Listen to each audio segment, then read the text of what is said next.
Assalamualaikum warahmatullahi wabarakatuh. Nama saya Alipian Asrofi, NIM 106180224, Program Studi Hukum Tata Negara, Fakultas Syariah, Universitas Islam Negeri Sultan Taha Saifuddin Jambi.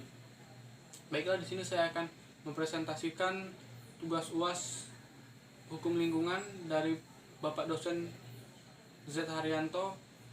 Baiklah, yang pertama saya akan menjawab pertanyaan yang pertama tentang aspek-aspek pengelolaan lingkungan dan perlindungan ekosistem. Perlindungan dan pengelolaan lingkungan hidup yang meliputi: pertama, perencanaan, pemanfaatan, dan pengendalian. Pemeliharaan, pengawasan, dan penegakan hukum dilakukan dengan tujuan yang pertama untuk melindungi wilayah. Aspek yang pertama untuk melindungi wilayah Negara Kesatuan Republik Indonesia dari pencemaran dan atau kerusakan lingkungan. Yang kedua, menjamin keselamatan, kesehatan, dan kehidupan manusia. Yang ketiga, menjamin kelangsungan kehidupan makhluk hidup dan kelestarian ekosistem. Maksudnya menjamin keselamatan semua makhluk hidup dan kelestarian ekosistemnya agar tidak terjadi pencemaran. Yang keempat, menjaga kelestarian fungsi lingkungan hidup. Yang selanjutnya, mencapai keselarasan dan keseimbangan lingkungan hidup. Yang selanjutnya, menjamin terpenuhinya keadilan generasi masa kini dan generasi masa depan. Selanjutnya, menjamin pemenuhan dan perlindungan hak atas lingkungan hidup sebagai bagian dari hak asasi manusia. Selanjutnya, mengendalikan pemanfaatan sumber daya alam secara bijaksana.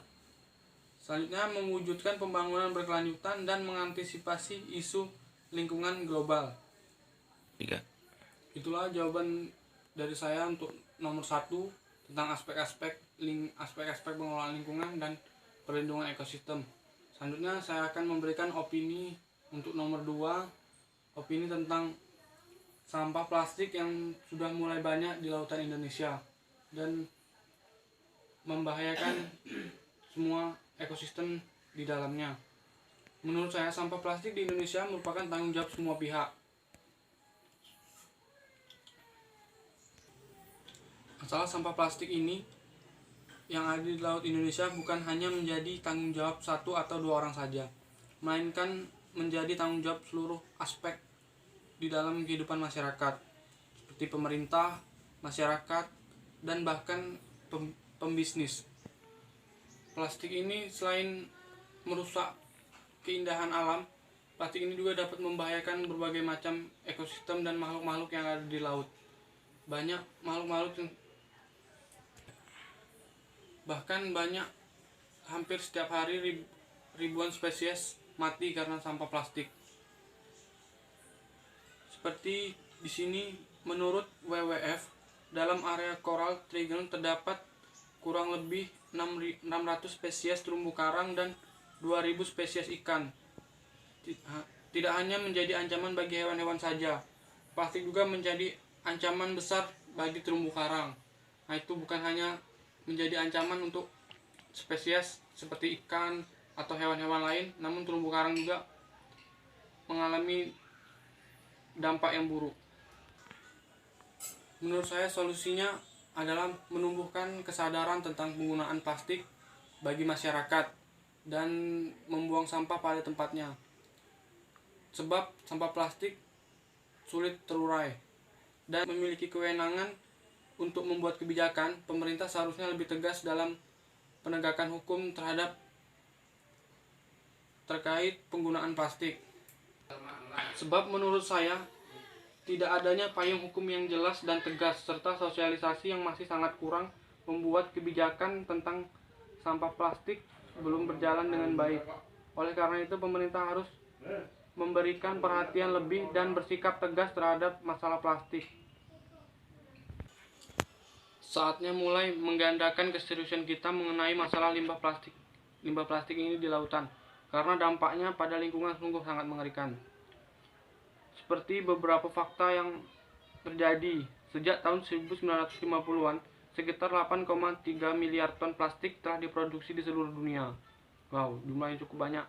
Menurut laporan dari Guardian, diperkirakan 8,3 ton miliar plastik telah diproduksi sejak 1950-an dan hanya 9% yang telah didaur ulang. Jadi mulailah tingkatkan kesadaran tentang bahaya sampah plastik itu. Demikian jawaban nomor 2 dari saya. Saya akan melanjutkan menjawab pertanyaan nomor 3. Untuk menjawab pertanyaan nomor 3, tentang kasus pencemaran lingkungan yang terjadi di lingkungan sekitar saya, yaitu kasus tentang illegal drilling atau pengelolaan minyak ilegal yang terjadi di Kabupaten Batanghari. Sebab selain merugikan negara, proses praktek illegal drilling ini juga dapat menyebabkan kerusakan lingkungan yang terjadi di sekitar.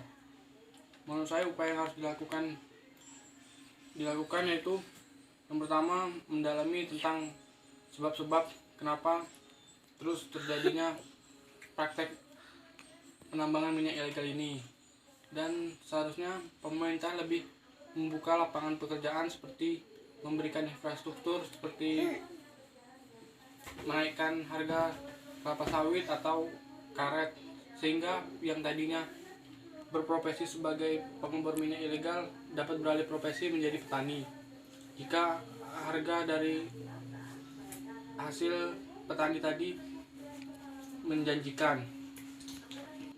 Selain itu, jika dianggap sangat merugikan pengelolaan minyak ilegal ini, seharusnya pemerintah harus memberikan tindakan yang lebih tegas untuk masalah tersebut, seperti melakukan penutupan atau memberikan hukuman-hukuman tegas. Tapi kalau hukuman tegas menurut saya kurang tepat, yaitu menutup semua akses untuk pengelolaan minyak ilegal tersebut. Itu menurut saya upaya yang harus dilakukan oleh pemerintah.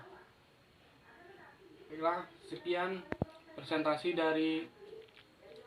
dari jawaban soal-soal yang diberikan oleh Bapak Z untuk tugas UAS. Saya akhiri, terima kasih. Sekian, wassalamualaikum warahmatullahi wabarakatuh.